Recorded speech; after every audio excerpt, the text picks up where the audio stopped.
Hello, true duelists.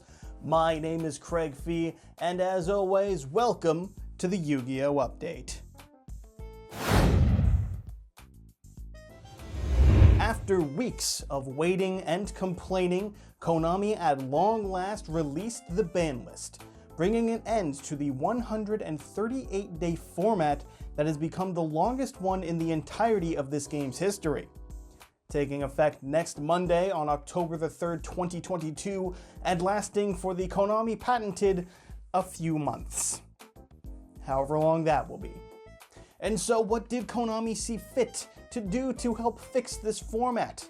With tier limit showing itself to be the best deck by a good stretch, and Sprite, while falling behind tiers, still being a strong second place and above everything else in the format, it was clear that some changes would need to be made to help balance it out a little bit. And that's not to mention the community clamoring for the uninteractive cards like Mystic Mine especially to be hit. So what did Konami end up doing? Not nearly enough. That's what they ended up doing, of course. Hulk was finally banned, along with Fairy Tail Snow, Chaos Ruler, the unofficial Synchro Dragon Ruler, and Ronin Totem. As a Paleo Frog player myself, my will to live is of course tied to Ronin's spot on the ban list, and is such therefore gone. God, that sucks. None of these changes were nearly enough to truly impact the meta beyond making tiers even more dominant than they already are, and that's just a month before Magnificent Mavens will give the deck access to even more ways to mill and elevate it to be even stronger as it is now, which is kind of insane since it's already the best deck and it's going to get better. And beyond limiting Substitute and Spellbook of Judgment, no other changes were made that were really noteworthy for me to bring up right now. If you want my full analysis on the ban list, you can check out this video here I posted earlier in the week. But with no hits to things like Mystic Mine or Super Polymerization or Artifact Scythe, it's fair to say the community was disappointed. Matter of fact, I'd tell you that's an understatement. People have been spamming every single tweet and social media by any Konami account demanding a ban list and specifically demanding that Mystic Mine be banned. The card warps games and is generally unfun, and many, including myself, would prefer this game if I didn't have to risk running into it in lovely little locals matchups. But not even winning a YCS is enough for the card to go, apparently, since it's still here. What's most striking to me in all this is that Konami does pay attention to the online community in regard to Yu-Gi-Oh! And we know this. YCS champion Chris Lofton, as well as streamer and Yu-Gi-Tuber Distant Coder, were both recently banned from competitive play for a year due to their actions online, on Twitter and YouTube respectively. When players say and do things online, it can result in a response and reaction from Konami. So they are aware of the community's complaining on all their posts, they've just elected to ignore it, which is disappointing to say the least. So if you are personally disappointed in this greatest list, make your voice heard and complain on Konami socials.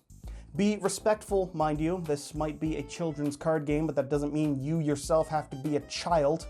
Try acting with some dignity. As the YCS Strat's patented phrase goes, be a dude, not a dick. Still, sure, it didn't do enough this time around, but they are aware, and if we complain enough, surely at some point something will happen. The alternative is nothing will happen, and either way you'll be complaining, so you may as well do it respectfully and in an appropriate manner on Konami socials to let them know you're disappointed in it. Or just do that whole thing Farfa viewers do and spam Joel. I don't know. Either way, hopefully the next ban list takes more steps towards improving the game for the player's experience. No sooner than a few months from now.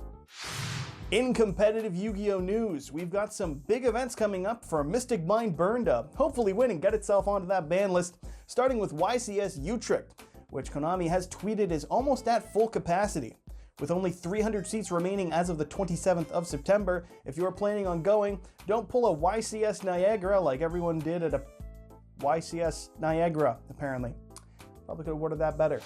In other news, both New York Comic Con and MCM London Comic Con in the UK will have a Konami booth, whereat attendees will be able to play a demo to earn a token, which can be used to claim a random prize.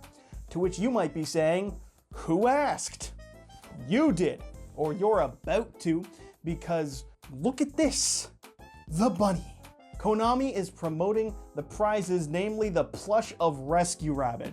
Holy shit. That is adorable.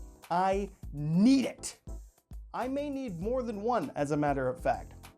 I will most likely waste a good amount of money on eBay after Comic-Con to get one.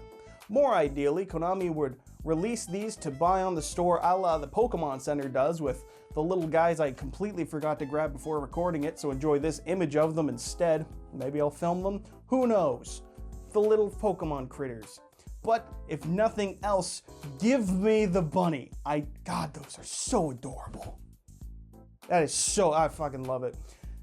That is some great merchandise, and I hope to see more of this from the future from Konami.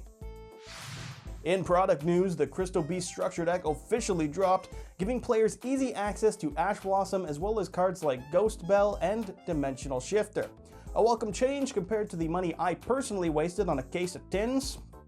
Still not over that. Oh, and the Crystal Beast cards. I'm gonna play some of those. You should too. They're kind of neat. They're kind of fun.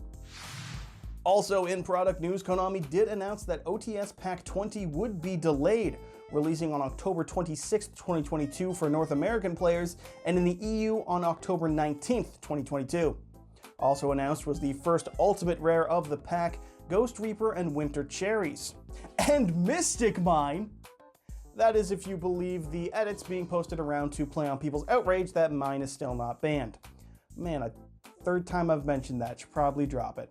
I personally would love to see an Ultimate Rare version of Ronin Totem, just to rub some salt in the wound, but to be clear, if you didn't understand that joke, the only confirmed Ultimate Rare at the moment is the Ghost Reaper and Winter Cherries. Mine is not, as of yet, confirmed to be an Ultimate Rare, but if/when it gets that confirmation, I may just end it all by ending this segment. Don't take that the wrong way. Also this week, a single new card from Photon Hypernova, Fierce Tiger Mengu. A callback to King Tiger, Wengu. A great side deck card once upon a time, and even now, depending on what your locals is looking like. But onto the Fierce Tiger instead of the King. This monster lowers the attack of all other monsters on the field by 500 and can once per turn destroy all monsters on the field with less attack than it has. Not only is it newer than King Tiger, it's also worse. This does hit more monsters than the King does, but this is an ignition effect, one that you are going to have to activate on your turn. King Tiger Wengu activates on the opponent's turn, stopping their plays and interrupting them, whereas this is a Regeki that only gets rid of monsters with 2100 original attack or less that can be stopped by Effect Veiler. Which card would you like to play? You of course can play whatever cards you like, just as long as you're okay with not winning. In community news, YouTuber, streamer, and Konami representative Douglas Zeef sent out this tweet of him holding the giant Spheal plushie. Good on you, Doug. Also, god damn am I jealous of that. Who knows, maybe I'll pull up my Snorlax and reply to it and actually use my Twitter account. Probably not, I hate that app, but still, Spheal Man has obtained himself a Spheal. And that is the news. And that's about all I've got for this week. Last thing will be an ask if anyone at all cares to see some duels between my friends and I from last format. I have been editing some far more heavily than I should have probably, but it's Paleo Frog versus Lightsworn, which is relevant because the match heavily features Ronin Totem as well as Fairy Tail Snow and the banned Chaos Ruler. So, they're dead. They're dead, Jim. And I've already put the effort in, so I'll probably upload it anyways. Who cares? It's my channel. I do what I want. But god damn, time is the enemy, and I've got like 20 to 25 duels between my friends and I using those banned cards, so I was gonna upload them. Who knows? We'll see what happens. Depends on how much I feel like editing. And so that'll wrap it up for this week's update. As always, I'm your host, Craig Fee, and make sure you subscribe to YGO Strats for next week's update, and so you too can be a true duelist.